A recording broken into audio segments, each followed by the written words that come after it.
We're talking to Mr. ECapehart, and he is the founder of a mentoring organization called All the King's Men. And Mr. ECapehart, let's see if we can pick up where we left off during the last segment. We sort of thought I was running out of time, and I had more time than I thought.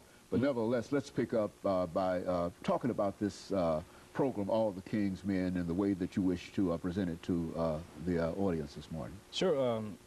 In the last segment, we were talking about some of the exposure that we have been able to receive since we started the organization. We have an internal campaign. It's called Think Global. It's a concept that spans throughout our entire staff. And what Thinking Global does, we try to put in the mindset of all of our staff, our board members, our volunteers. We try to put into their minds that we are a global organization. We're not just a local organization, because the vision is a global vision.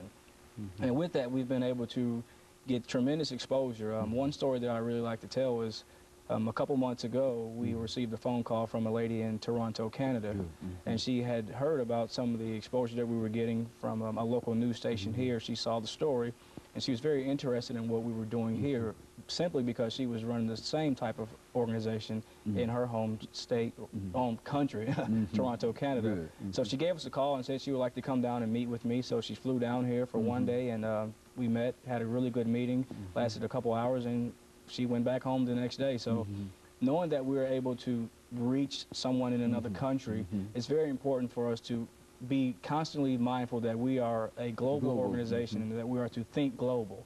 Some of the other exposure that we've been able to get, we've received phone calls from Chicago, which actually in a few weeks I'm actually headed to Chicago because we're in the initial phases of starting another chapter in Chicago. So that's another great thing. Just recently, maybe a week ago, we were featured in the Jackson Sun newspaper. They gave us a call because they're kind of experiencing some of the same things that we're experiencing here as it relates to teenage crime in the African-American community, especially the boys. So they gave me a call, and we did a phone interview, and we were featured in that. And we get calls from all around the country, but we have a very strong support base here in our own home state, in our national headquarters here in Nashville, Tennessee. So.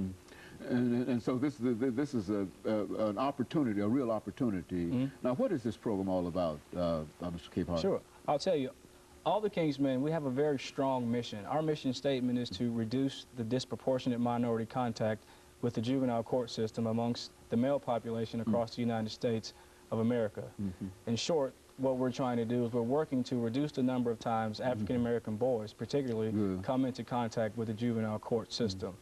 When we started All the King's Men, it just kind of started, you know, I mentioned the competition for the Mr. Tennessee, and I wrote down everything that I thought that made me become the man that I was at that time. Just simple things like learning how to tie a tie, learning how to wear a suit, you know, how to talk in front of people, just simple things. And what I did was I created a 9-month curriculum, and I told my campaign manager, I said, hey man, this is the vision, and if we're the only 2 people that do it, this is something that I know that we can do. And he was all for it, and we started it. We used to meet 1 day a week at the Hadley Park Community Center. We met on Saturdays with a group of kids, about 15 boys, and we met with them every Saturday for a whole year. Somewhere through the year, we started realizing that we're making a tremendous impact in the lives of these young boys.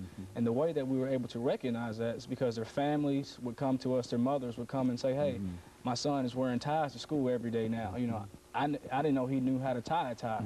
Or my son is getting in less fights, or he's, you know, his teachers are calling and saying he's, you know, being much better in school, not only academically, but also behavior-wise. And so we were kind of getting a little steam about ourselves. And so what we started to do was we started to take a real internal look at what we were really doing. And we started doing more research. And what we found was that what we were doing was called group mentoring. Most traditional mentoring programs, they do what's called one-to-one mentoring, where they match a student with an adult mentor, and they meet maybe 1 or 2 hours a month, or however the frequency is for that. But we realized that what we were doing was known as group mentoring. What we were doing was we were inviting just different people to come out and speak to our guys, different people from fraternities, or just anybody in the community that has something positive to give to these young black males. And we were doing it in a group setting. And so we said, okay, now we're kind of starting to develop what we're doing. At least now we know we're doing group mentoring. So what we did at that point, we took it a step further. And we started doing more research about, you know, juvenile justice and delinquency. And so what I came across the Office of Juvenile Justice, Delinquency and Prevention, and I came across there's a list of models that they have. And the model that we use in All the King's Men is known as the after-school recreation model. So the after-school recreation model has three major functions. The first function is to provide adult supervision. The second function is to provide positive social interaction and positive enriching experiences for the students. And it's also the third function of it is to provide help with homework. And so that's what we were already doing, but we didn't know that it was called group you know, monitoring, mentoring. Yeah, and we didn't know that it was. We didn't know we were doing group mentoring, but what the way we were doing group mentoring was already proven. It was the model that we use is an evidence-based model from the Office of Juvenile Justice, Delinquency and Prevention. So we said, hey, we're already doing some things, you know, that has already been proven to work, and so that's the basic function of, that's the basic model that All the King's Men use, is we use a group mentoring, and we've added the after-school recreation model from the Office of Juvenile Justice and Delinquency Prevention. So that's what we do. No, go on. Oh, also, our programming, it's a 9-month program, and what we offer in those 9 months, we offer a leadership development program. It's our signature program. We are very proud of the success that we've had with it. It's called the Kings in Training. Basically what the Kings in Training program is when any student is enrolled into All the King's Men, we enroll them into the Kings in Training. Now what we've done was, there's an organization called the Search Institute, and what they have developed is something that is known as the 40 developmental assets of an adolescent. And so what we've done is we've highlighted some of those developmental assets and built a program around some of those developmental assets, which we call that our Kings in Training program. It's a very positive program for these young boys.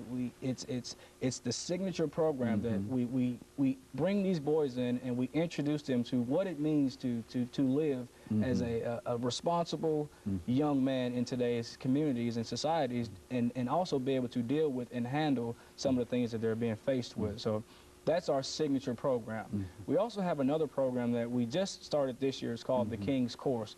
And the King's Course is simply designed to prepare young boys for life after high school. We do GPA assessments. We take them on college tours.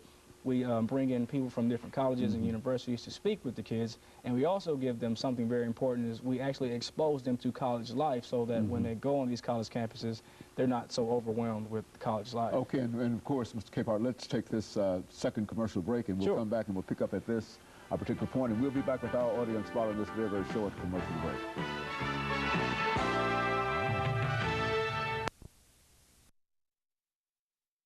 Mr. Eric Capehart